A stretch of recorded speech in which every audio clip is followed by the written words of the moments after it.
When it comes to relationships, everyone has their own way of showing love. Sometimes, these behaviors and thought processes can be negative rather than positive.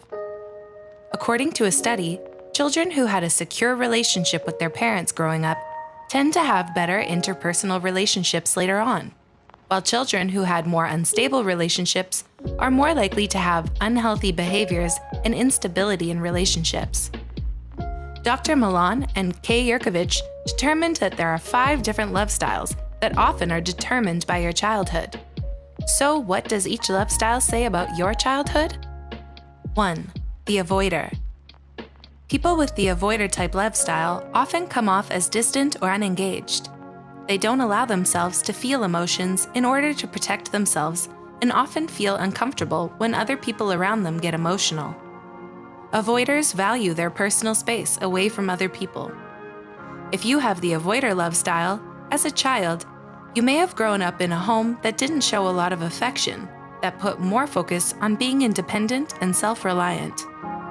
If you are upset by something, you may not have gotten the comfort you needed, whether it be emotional or physical. Maybe at some point, you stopped paying attention to your own feelings and needs so that you could deal with the stress and anxiety from having little to no comfort from your parents or caretakers. 2. The vacillator. The term vacillate means to alternate or waver between different opinions or actions, or in other words, to be indecisive. If you have the vacillator type love style, you may tend to idealize new relationships. However, when the other person shows any trait or behavior that you didn't imagine, you begin to doubt the relationship, and may even consider ending the relationship altogether. As a child, you probably grew up with an unpredictable parent. Maybe they were always finding a reason to leave home, going out often, or meeting new people often, even when you needed them. Whatever the case may have been, your needs weren't your parents' first priority. Because of this, you may have developed a fear of abandonment due to the fact that you didn't receive consistent affection from your parents. As both a child and an adult, you also probably were very sensitive and perceptive, noticing even the slightest sign that someone in your life was distancing themselves. 3. The controller. If you have the controller love type, you probably feel the need to have control in a relationship to avoid the vulnerable, negative feelings you experienced as a child. By being in control, you can ensure that you limit your exposure to feelings like humiliation, fear, and helplessness. The one emotion that doesn't make you feel vulnerable is anger, so you may use anger to express your emotions. You probably have a particular way you like things done, and when those expectations aren't met, you may get angry or stressed.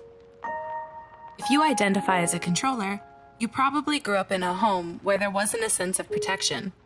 When there was some sort of harm in your life, no one was there to make sure you were kept safe.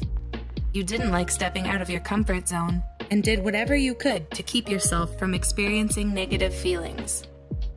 You learned to be emotionally tough and how to take care of yourself, because if you didn't, you were susceptible to being hurt.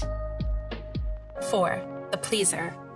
Someone with the pleaser love type has the main focus of making sure others around them are happy, even if it means sacrificing their own wants and needs in order to do so. Pleasers have a habit of monitoring the moods of those around them to make sure they are kept happy. If someone has a negative change in mood, the pleaser may have an internal struggle with feeling anxious, upset, or stressed. If you're a pleaser, you don't enjoy or handle conflict easily, so you may lie or do or say what the other person wants just to avoid conflict. It's often hard for a pleaser to say no. As a child, you grew up with a parent who was overly protective, angry, or critical.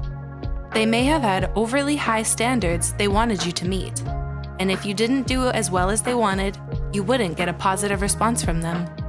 People usually saw you as the good kid.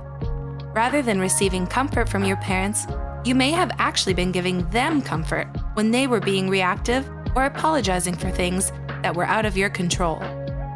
Because your parents reacted in such ways, you may have done whatever you could to avoid getting a negative response from them, even if it meant lying about something. 5. The victim. Victims often lack self-worth and more than likely suffer from depression or anxiety. Rather than living, they just tend to go through the motions. In relationships, it's not uncommon for them to gravitate toward a controller, as they mimic what they experienced in childhood. Victims are used to complying. They find it easier or even comforting to be with a controller in order to get by, as that's what they're used to. If you have the victim love style, you probably grew up in a chaotic home. You had parents that would be angry or even violent. Learning to be compliant helped keep any attention off of yourself. Did you ever use your imagination to escape the negativity surrounding you? That's common with victims, as being fully present is too painful for them. These 5 love styles help us understand more of the negative way we react and behave in relationships, and also why we are this way due to our childhood experiences. Did you relate to any of these styles? Leave a comment below and let us know if any of these love styles describe you and your childhood. If you find this video insightful, share it with someone who would benefit from it. Don't forget to like this video and subscribe to Psyche for more psychology videos. Thanks for watching, and we will see you soon.